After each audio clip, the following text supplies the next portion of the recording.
Yeah, I thought we had good work, and I thought in our case, practice-wise, there's not a lot of difference between helmets and shoulder pads and full pads, but I thought it was good work. I thought we bounced around. I thought we talked about playing fast, which we did, and it was understood that sometimes it'd be reckless, and it was, but we can correct reckless on film. We got to start out fast, and then we'll go watch film and we'll fix reckless. But I thought we bounced around really good today.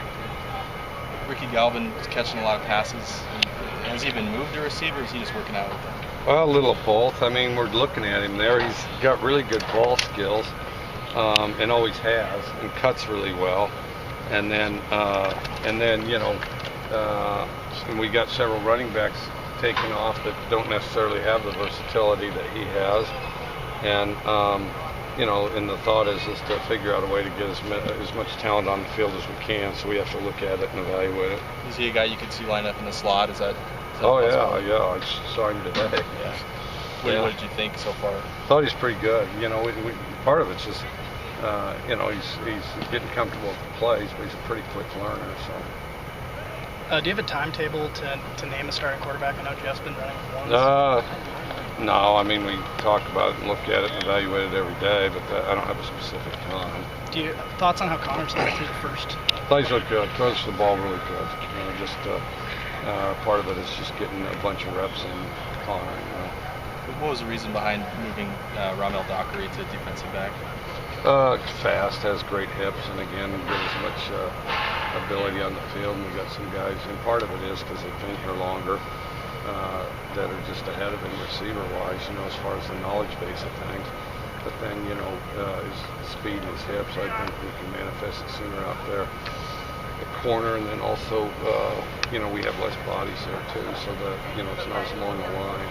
And he's really talented, and we want to get as much of his ability out there as we can. I know that the depth chart you guys put out post-spring isn't hard and fast for you. I haven't seen it, so I'm not vouching for that at all. I mean, he is listed as the kick returner and punt returner. Is he still in the plans there?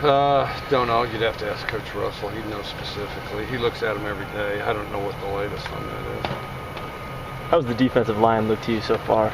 Good today. I thought they looked really good today. I think Cooper's looked really good, and and they're playing with more and more intensity. They're starting to get in kind of a rhythm. We put a lot on our D-line early, as far as stunts and gaps that change up because of blitzes and stuff. And so I think, early on at times there was a little hesitation, but there didn't seem to be today. But you've had attrition at defense on the line and at linebacker since the end of last season. Kids that you'd hope may have been playing and won't be. How has that affected the way you've operated with the defense? It hasn't really. I mean, we've in the spring, we had a lot of pretty good players emerging. The same thing happens on every team every year. There's guys that you haven't heard of that that just get better and that are there. It hadn't changed anything. I mean, we've had young guys surface and do a lot of good stuff, and they continue to. Some of those JC guys have played pretty good. One thing I've been pleased with the JC guys, a lot of times you come out here and have to teach work ethic, and there's a little of that, but not far less than I expected. You have seems like some really talented young freshman receivers that are getting a lot of touches. What's been your impression of them the first few days? Sifting through them, seeing who can do what, and the first day they come out and try to figure out the plays. The second day they got the plays figured out and they're thinking a little too much. And third or fourth day, then they can do it in an explosive fashion and kind of cut it loose. And so, like Bartolone had a big day today. Had made a bunch of big plays today. A lot of Texas Tech guys here that you had with your last coaching staff, a couple guys that played for you too.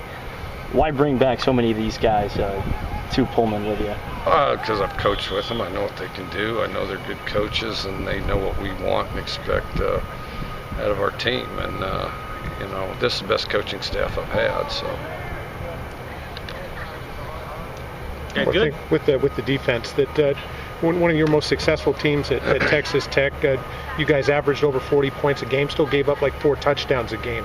What's your thought on that? I mean, is there a number of stops per game that you think if we get that many stops, we've got a very good chance to win? Yeah, you get as many as possible.